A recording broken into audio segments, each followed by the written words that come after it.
1964, Quang Tri Province, South Vietnam. A short, stocky figure moved silently through the darkness, dressed in North Vietnamese Army uniform, his face deliberately smudged with dirt to hide his light skin. He spoke fluent Vietnamese. He walked with the casual confidence of someone who belonged there, but he didn't belong there. He was an American Green Beret, deep behind enemy lines, gathering intelligence that didn't officially exist. His name wasn't in any reports. His mission never happened. He was a ghost. This is Jerry's story. That's not his real name. He insisted on anonymity when he finally agreed to talk about his time in Vietnam, nearly 60 years after the war ended. There are things he still won't discuss. Things buried so deep in his mind that even now, in his 70s, he refuses to bring them back to the surface. Most of what Jerry did in Vietnam remains classified, and he has no intention of breaking that code. But what he did share reveals a side of the Vietnam War that most Americans never knew existed. A war fought in silence by men who technically weren't there, doing things that officially never happened. Jerry's first kill was a teenage girl. She was a sniper, and according to the sergeant who found him throwing up his guts afterward, she was a reasonably good shot. "You see that weapon?" the sergeant told him. "It's better than the one you've got. You just got off a better shot. She would have taken you out without blinking an eye." From that moment forward, killing became part of Jerry's job. And what bothered him most wasn't that he had to do it. It was that it got easier. This is the story of how a short Jewish kid from a small northeastern town became one of the shortest Green Berets in Special Forces history. How he spent more than a year and a half operating behind enemy lines in missions that don't appear in any history book. How he learned to stop seeing the enemy as human beings because hesitation meant death. How he spent 10 days hiding in a hole eating insects and lizards to avoid detection. And how, when he finally came home, he had to teach himself a simple lesson. You're not on missions anymore. There are people here. You're not allowed to kill them. Jerry grew up poor in a small northeastern town, the middle of 3 boys. His father was a tailor. His older brother kept to himself. His younger brother had behavioral problems. They didn't really have a name for it back then, Jerry said. Between his short stature and his Jewish identity, Jerry faced constant antagonism, but he learned to handle it. "I had to be tough in order to survive," he explained. "And the ones that picked on me regretted it because I took care of business." Nobody in Jerry's immediate family had served in the military except for an uncle who had been at Pearl Harbor aboard the USS Honolulu. When Jerry graduated high school in 1962, he didn't see many options ahead of him. He couldn't afford college. Scholarships weren't available, and he had no interest in being drafted into the infantry. So he made a decision. He would enlist, but because he was underage, he forged his parents' signature on the enlistment papers. The day his orders arrived changed everything. The envelope came through the mail slot, and his mother handed it to him. "What's this?" she asked. It was his orders to report for basic training. His parents were furious. They even tried to negate his enlistment. "Look," Jerry told them, "I don't have any choices here. I didn't think you'd approve. This is what I need to do." They let him go, but they didn't speak to him for 2 years. Jerry originally enlisted in the Army Corps of Engineers. After being sent to a mountain to build a bridge, only to blow it up, he was bored. He needed a new challenge. He put in for a transfer to Airborne and Ranger School. Then he applied for Green Beret training at Fort Polk, Louisiana. That required signing a 4-year commitment on top of the 3 years he was already serving. But Jerry loved Special Forces training. After a childhood of constantly having to prove himself, the bar was suddenly raised higher than ever before. 16 weeks of what Jerry called tough crap, trudging through Louisiana swamps, pushing himself physically and psychologically in ways he'd never experienced. A lot of it was discipline, he said, physical and psychological, so you became a complete package, but more people washed out than made it through. In Special Forces, the emphasis was on killing expediently and quietly. Jerry discussed the act of killing, or eliminating, as he preferred to call it, the way a mechanic might describe fixing an engine. He used words like procedure and tactic. When asked to be more specific, he simply said that knives or blades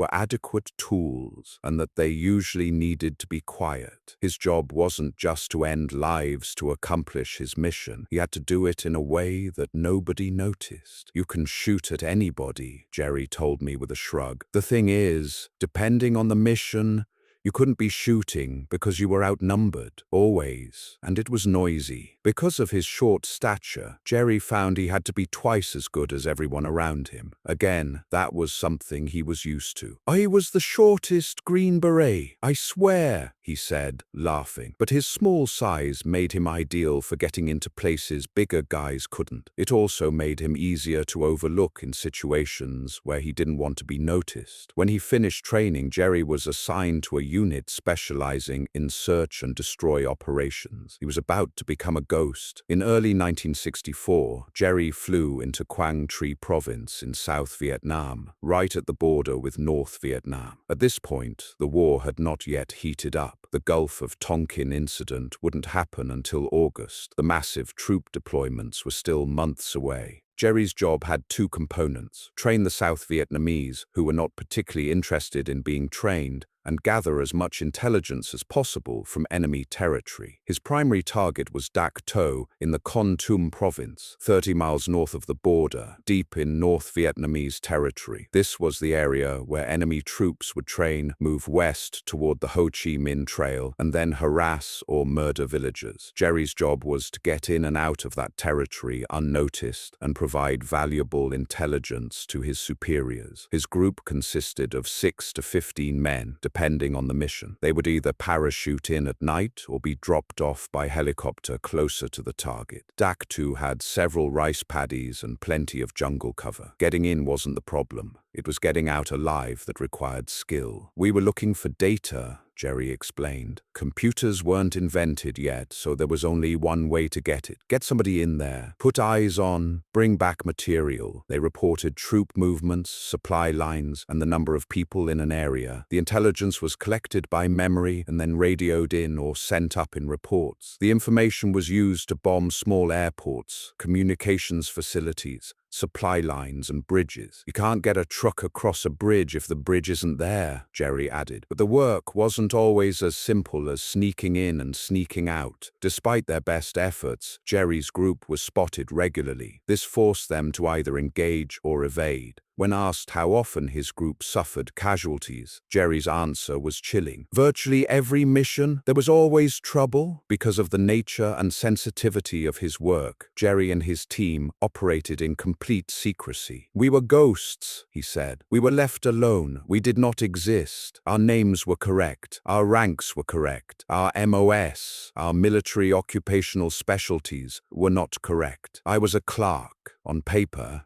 Jerry was a clerk. In reality, he was a highly trained operative conducting missions that never officially happened. Their work involved constant movement and improvisation. To get from place to place, they confiscated uniforms, stole vehicles, or hustled more than 20 miles in a day, much of it running. They avoided direct contact as much as possible, since they were almost always grossly outnumbered. Gathering information often required infiltrating enemy camps, which demanded not just stealth, but a certain level of acting. Jerry and his group spoke Vietnamese fluently and wore enemy uniforms to avoid detection. Outside an encampment, they would split up. "You couldn't go in as a cluster," Jerry explained. "We'd say, your function is this, my function is that. You could get by individually, keeping your head down and dirty, always being dirty so they don't see the light skin." He smiled. "Being small, I blended in better than some of the guys who were 6'5". Most infiltration happened at night, and there weren't many floodlights around, so the darkness helped, but getting into structures sometimes required more direct action. "You may have had to take out a couple of North Vietnamese," Jerry said quietly. "The psychological toll was enormous. No amount of training can take you to the point where you've taken a life," he said. "When you've eliminated the first human, even the first several, it changes you." He brought up that first kill again, the teenage sniper. "When I took her down, I ended up heaving my guts out. A sergeant who had been there longer than I came over and said what he said. From that point on, it became a part of the job. Out of necessity, Jerry learned very quickly not to view the people he eliminated as human beings. Doing so might cause him to hesitate or make a mistake that got him killed, or worse, got his buddies killed. They became an obstacle, he said flatly. They were not a person, just something that had to be removed. But an even more difficult aspect of the job was dealing with casualties on his own side. In his line of work, there was significant turnover, but soldiers weren't disappearing because they found better opportunities. They were disappearing because they were being killed and replaced with someone new. This was a regular occurrence. You lose one, you get a replacement, Jerry said distantly. As a result, he made a conscious decision not to get to know the men he worked with. He only wanted to know what they were capable of. I knew their name,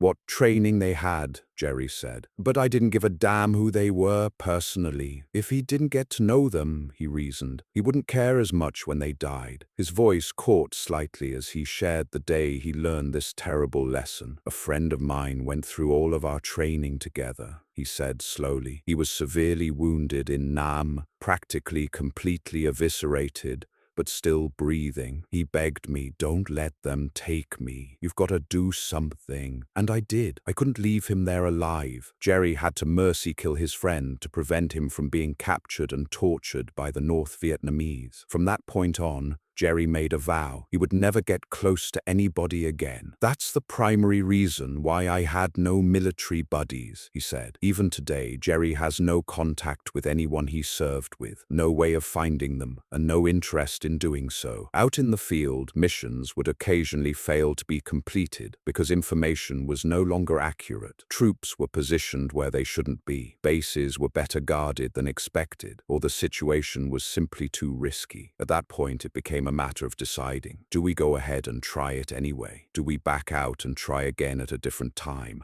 Or do we report it could not be completed? Usually it was an officer who had to make that call. Jerry would give his recommendation based on the situation, the lieutenant would radio it in, and they would get orders on what to do next. Most of the time, Jerry's assessment was taken seriously, but sometimes they would go into a situation that, in Jerry's mind, wasn't worth the risk. Sometimes we were lucky, he said. Other times we suffered losses I felt were unnecessary. Either way, he couldn't override an officer's decision. For the most part, Jerry got along with the officers assigned to his unit, apart from one stubborn second lieutenant who argued over minor things like dress code. But during one mission, Jerry's group found themselves under sniper fire. He froze with his weapon, kind of aiming it. But he froze, Jerry said. I took out the sniper, but not before the sniper took out the second lieutenant. Jerry had to bring back his dog tags that day. Fear was a constant companion for Jerry from the moment he arrived in Vietnam, but he didn't see it as a weakness. It kept me keen and sharp, he explained. I knew there was danger,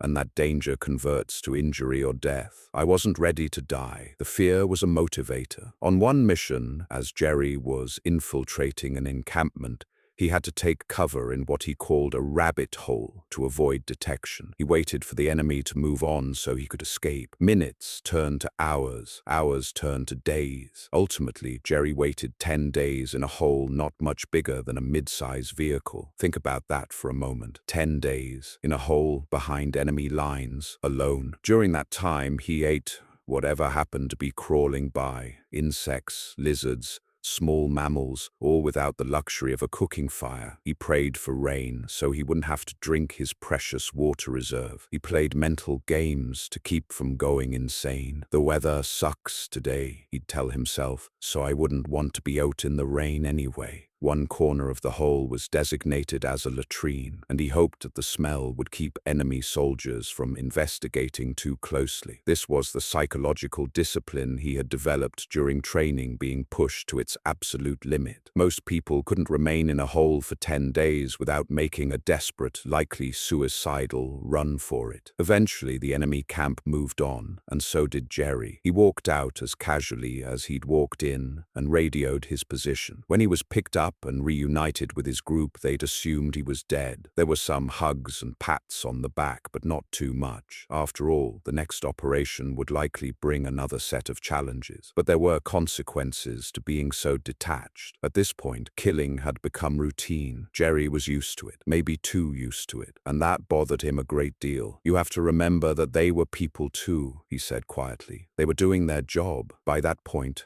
Jerry was counting the days until his end of tour. Jerry's tour was supposed to end at the end of 1964. Instead, he got news that would extend his nightmare. They were pulling what he called a convenience of the government on him. They could extend anything, including length of service. His time in Vietnam was extended another 7 months. He had to put his emotions aside and remain focused on the job at hand. "I didn't want to get out of there in a body bag," he said. In August 1964, the Gulf of Tonkin incident escalated the war dramatically. Soon, hundreds of thousands of troops would be deployed by President Lyndon B. Johnson. On the ground, Jerry could already tell things were heating up. There was more activity coming closer to the borders, he said. A lot more rocket fires, missile fires, that type of thing. They'd come in, burn down a little village, shoot a bunch of folks, leave a bunch of kids dead, and then head on back. Once the Marines arrived to grunt it out, Jerry was finally allowed to leave Vietnam. But his war wasn't over. He was sent to Korea for 13 months to identify bodies before they were sent home. It was sucky work, he said, but he didn't miss Vietnam at all and had no wish to return. He was sent stateside in late 1966 and stationed on the West Coast. A little over a year later, in early 1968, he was slated to go back to Vietnam. Then the Tet Offensive was launched in January 1968, and 60% of his group came back in body bags. Naturally, Jerry did not want to return. At the time, Jerry's father was dying of cancer. He obtained a compassionate transfer back to the Northeast to be with his family. There, he trained young soldiers in special operations, the first thing he'd actually enjoyed in a long time. His parents, who hadn't spoken to him for 2 years after he enlisted, had reconciled with him. Now, as his father lay dying, Jerry was finally home. In 1969, Jerry's obligation to the military ended. He had already decided not to re-enlist. "I had fulfilled my personal obligation," he said. "There wasn't any need for me to go back. And there wasn't a hell of a lot they could do about it." 7 months later, they found the body of the man who replaced him in Vietnam. After being discharged, the first thing Jerry did was grow out his hair, grow a beard, and do everything unmilitary he could think of. He entered the electrical engineering field and helped develop the heat shield that protects astronauts as they re-enter Earth's atmosphere. When technology outpaced him in the early 1980s, he switched to small business management. Despite his ability to adapt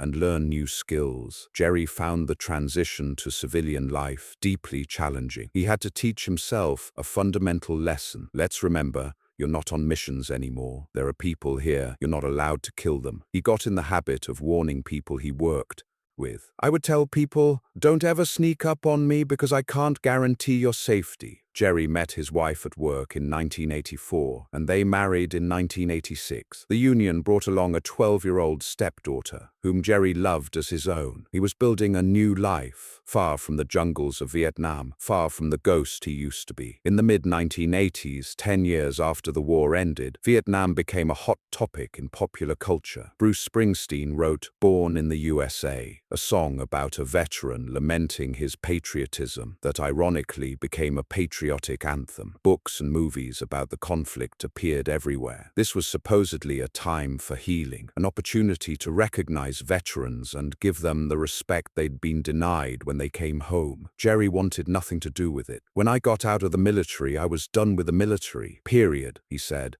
"I still don't even belong to a VFW or any of that stuff. I just see no reason to do that." He acknowledges that for many veterans, being part of a group and reflecting on their experiences is therapeutic, but it wasn't for him. He takes full responsibility for what he did. He wasn't drafted. He wasn't sent somewhere against his will. He volunteered for special forces. He volunteered for the missions. "I did those things on my own," he said. It's impossible to tell whether he said it out of pride or guilt, probably both. When asked if he ever suffered from post-traumatic stress disorder, Jerry mulled over the question. "I don't know if you'd call it that," he said with some reluctance. "I didn't go to a psychiatrist or psychologist or anything like that because they weren't there. They didn't experience it, but I had to work on it. It was my issue. I had dreams on occasion. Every once in a while one would sneak up on me, but that hasn't happened of late," he said with a smile. "So that's a good thing." Over the years, Jerry has had a heart attack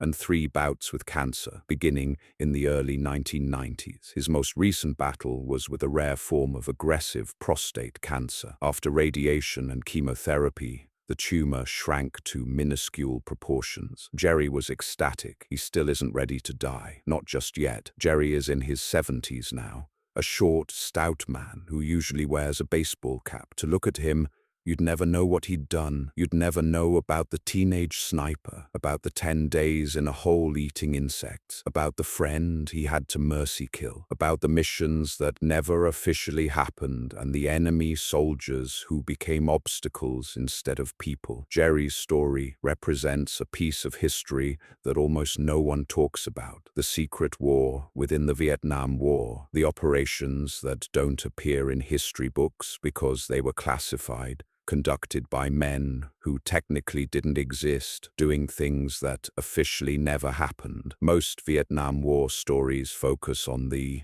infantry, the grunts who fought in the jungle, the helicopter pilots who evacuated the wounded, the medics who tried to save lives under fire. Those stories are important and deserve to be told. But Jerry's story represents something different. The Shadow War, fought by ghosts where the rules were different and the psychological cost was almost unbearable. What makes Jerry's story particularly striking is his honesty about what war did to him. He doesn't glorify it. He doesn't claim it made him a better person. He admits that killing got easier, and that fact bothers him to this day. He admits he had to stop seeing enemy soldiers as human beings to do his job. He admits he deliberately avoided forming friendships because watching friends die was too painful. And unlike many veterans who find healing in connecting with others who served, Jerry has no interest in reunions, no contact with anyone from his unit, no desire to relive those experiences. For him, the war ended in 1969, and he's spent the last 50-plus years trying to keep it buried. But he did agree to tell his story, anonymously, with details changed, certain subjects off limits, because he understands that these experiences are part of history, part of the collective memory of what America did in Vietnam and what it cost the men who fought there. Jerry's story raises uncomfortable questions. What do we ask of the people we send to war? What happens to someone trained to kill efficiently and silently, then expected to seamlessly reintegrate into civilian society? How do you put that back in the box? Jerry figured it out.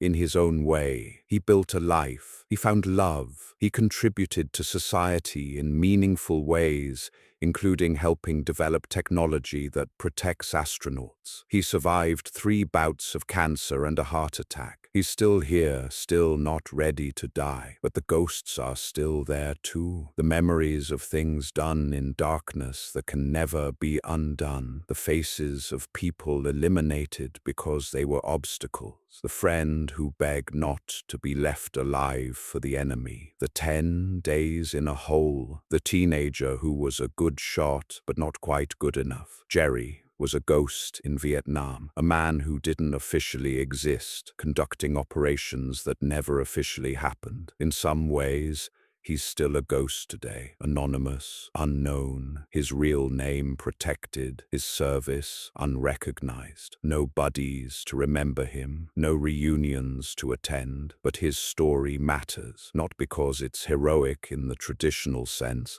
though it required incredible courage, not because it's uplifting, because it isn't. It matters because it's true, because it represents a piece of the Vietnam War that most Americans never knew existed, and because it reminds us that war doesn't end when the shooting stops. The real battle often comes later, when warriors try to become civilians again, when they have to teach themselves not to kill, when they have to live with memories of things they can never speak about. Jerry is still working on that battle. More than 50 years later, he's still working on it. And maybe that's the most important lesson of all. For men like Jerry, the war never really ends. They just learn to live with it. They become ghosts in their own lives, carrying secrets that can never be fully shared, memories that can never be fully escaped, lest we forget.